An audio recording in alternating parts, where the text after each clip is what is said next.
This report is the continuation of general principles in corticosteroid therapy that discussed earlier. The corticosteroid therapy has the ability to slow down the immune system, which might infuse infectious diseases. Throughout the therapy, it should be used along with antibiotics to prevent underlying infections.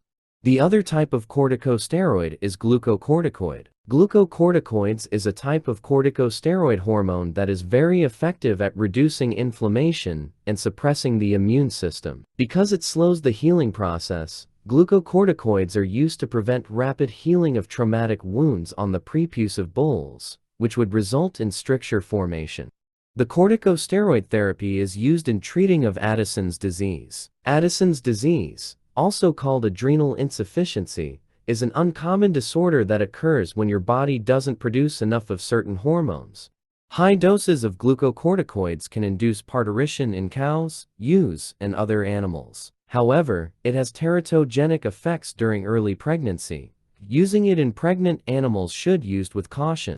In therapy of shock, the glucocorticoid is early use in treatment. This is because it improves and gives chances of survival in hemorrhagic and in septic shock. Because it induces euphoria, corticosteroid therapy can also be used to treat depressive states in pets and even temperamental dairy cows.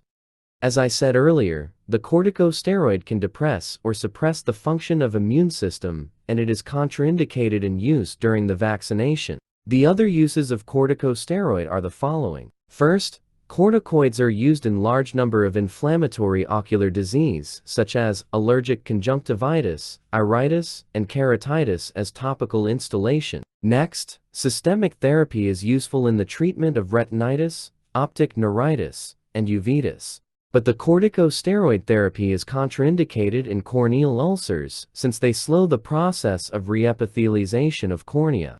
Corticosteroid, or a steroid hormone used in organ transplant and allograft, because the steroid hormone is similar to the body produces naturally. The body's immune system protects from the infection. Thus, immune cells recognize the transplanted organ as different from the rest of the body and attempt to destroy it as a defense mechanism. This is called rejection and is the body's way of not accepting the new organ.